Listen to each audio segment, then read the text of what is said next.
जात पात में झगड़े हो रहे हैं, बहुत सारी ऐसी चीजें हैं। सबूतों के आधार पर हमारी फौज पेट्रोलिंग करती थी, सबको गंदी गंदी गालियां दी हो।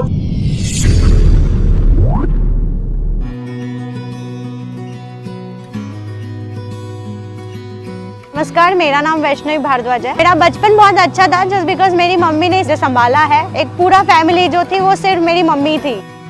आइडियोलॉजीज मेरा एक ही है कि मेरी पूरी फैमिली ने इस कांग्रेस पार्टी को ही हमेशा इसलिए चुना है। हम एकता जानते हैं। जो अदर पार्टीज है कहीं ना कहीं झगड़े फैलाने का काम करेंगे या कहीं जात पात के लिए नफरत रखते हैं, पर कांग्रेस पार्टी एकमेव ऐसी पार्टी है जो किसी चीज के लिए डरती नहीं। एक्चुअली क्या हुआ था, जस्ट हमारे कॉलेज में एक खड्डा हुआ था रोड के जस्ट बाजू में, जिसकी वजह से बहुत सारी प्रॉब्लम्स हो रही थी। तो एनएसयूआई का प्रोटेस्ट था वो टाइम पे, तो मैं गई प्रोटेस्ट में। एंड सेकंड 3 to 4 आवर्स में उस गड्ढे में प्रोटेस्ट के बाद स्टफ वगैरह डाल के प्रॉपर रोड बन गया था। तो तभी से मैंने देखा कि हाँ, मैं कैपेबल हूँ कि मैं कर सकती हूँ और भी लोगों के लिए आवाज उठा सकती हूँ और फ्यूचर में भी यही करना चाहती हूँ। और कॉलेजेस के बच्चे, हम लोग स्टूडेंट्स हैं, दोस्ती का हाथ हम जानते हैं और दोस्ती निभाना आज का युवा और आज का स्टूडेंट जानता है।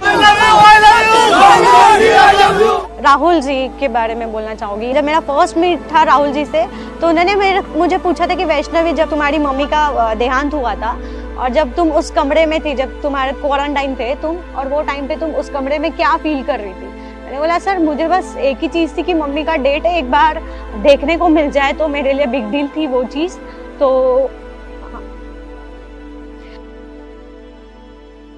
तो वही चीज मुझे हमेशा याद रहेंगी कि राहुल जी को एटलीस्ट मेरा इस पेन से बहुत कनेक्ट कर गए थे वो टाइम पे।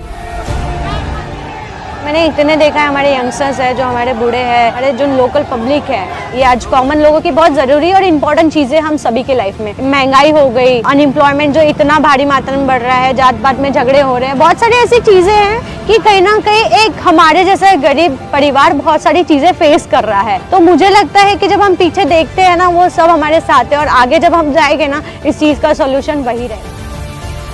आज मैं सुबह जब उठी तो मैंने अखबार एक खोला और इंग्लिश का लीडिंग न्यूज़पेपर की हेडलाइन था और उन्होंने पूरा रिसर्च किया है, बिल्कुल मुझे लगता है, और तथ्यों सबूतों के आधार पर आज दिल्ली को उस अखबार से पता लगा कि दिल्ली के वो आम आदमी कहने वाले मुख्यमंत्री जो बंगला, गाड़ी, कुछ सुविधा, सुरक्षा नहीं लेंगे, कह रहे थे उन्होंने सच में अपने घर, मुख्यमंत्री आवास सरकारी आवास है, परमानेंटली टेम्परेरी है, उस टेम्परेरी आवास में उन्होंने जनता का, टैक्स पेयर का 33 करोड़ रुपया कारपेट पे, कर्टन्स पे, लग्जरियस उनके जो है बताया जा रहा है टॉयलेट्स बनाने में, और यहां तक भी कहेंगे स्विमिंग पूल भी बनाया गया है। सो इन सब पे 33 करोड़ रुपया खर्च कर दिया उन्होंने, है ना। तो बिल्कुल सवालिया निशान है और दिल्ली के पूर्व मुख्यमंत्री अरविंद केजरीवाल जी को जवाब तो देना होगा, बिकॉज बहुत आदर्शवादी राजनीति की बातें की थी, बदलाव करने आ रहे थे वो, है ना। सो ये सब पर जनता का, टैक्स पेयर का पैसा जो प्रदूषित हवाओं में, यमुना के पानी को साफ करने में,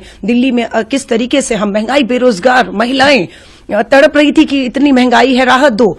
33 करोड़ रुपया अगर उन महिलाओं पर महंगाई से राहत के लिए दिल्ली की खर्च किया होता तो मुझे लगता है कि दुआएं मिलती, पर अब तो मुझे लगता है कि भारी पड़ने वाला है। अरविंद केजरीवाल जी को आगे आके इस पे जवाब देना चाहिए। और सीएजी ने ऑडिट भी किया है, और सीएजी कोई निजी संस्था नहीं है, सरकारी संस्था है, उसने मोहर लगाई है इस अखबार की जो आज सुर्खियों में आई है। बिल्कुल उनको प्रेस कॉन्फ्रेंस करके दिल्ली के मुख्यमंत्री को बताना चाहिए।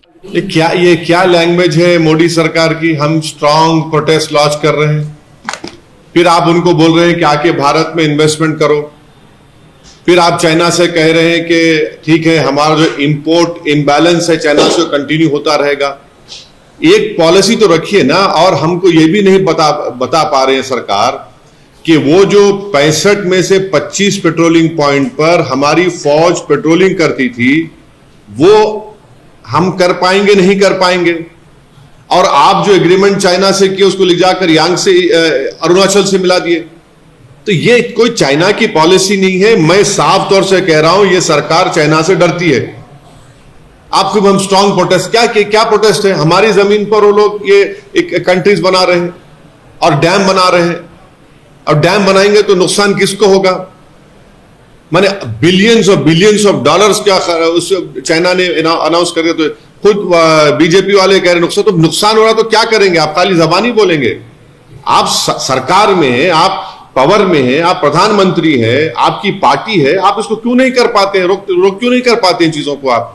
मगर आपको चाइना से पैसा चाहिए इन्वेस्टमेंट के तौर पर। बीजेपी वस्तुतः महिला विरोधी है और इसका प्रमाण वो बार बार देते हैं।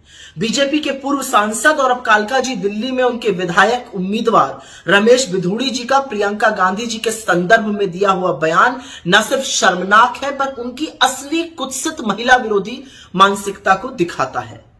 जिस आदमी ने सदन में खड़े होकर अपने साथी सांसद को गंदी गंदी गालियां दी हो और उसकी कोई सजा, उसका कोई खामियाजा ना भुगता हो, उससे क्या ही उम्मीद की जा सकती है। लेकिन क्या इस घटिया भाषा, इस घटिया बयान के लिए बीजेपी की महिला नेत्रियां, महिला बाल विकास मंत्री, बीजेपी के अध्यक्ष जेपी नड्डा और खुद प्रधानमंत्री जी कुछ बोलेंगे? असलियत तो यह है कि इस महिला विरोधी भाषा, इस महिला विरोधी सोच, इस कुत्सित मानसिकता के जनक तो खुद मोदी जी ही हैं। जब वो चुनावी सभाओं में मंच से मुजरा, मंगलसूत्र, बेटियों को कोई छीन कर ले जाएगा जैसे शब्द बोलते हैं तो उनके नीचे वाले उन्हीं का अनुसरण करते हैं, वो और क्या बोलेंगे। लेकिन ये घटिया सोच है, ये घटिया मानसिकता है और इसके लिए न सिर्फ रमेश बिधूड़ी को बल्कि बीजेपी के शीर्ष नेतृत्व को हाथ जोड़ के माफी मांगनी चाहिए। यह सिर्फ एक महिला प्रियंका जी के अपमान का मामला नहीं है, यह आधी आबादी के अपमान का मामला है।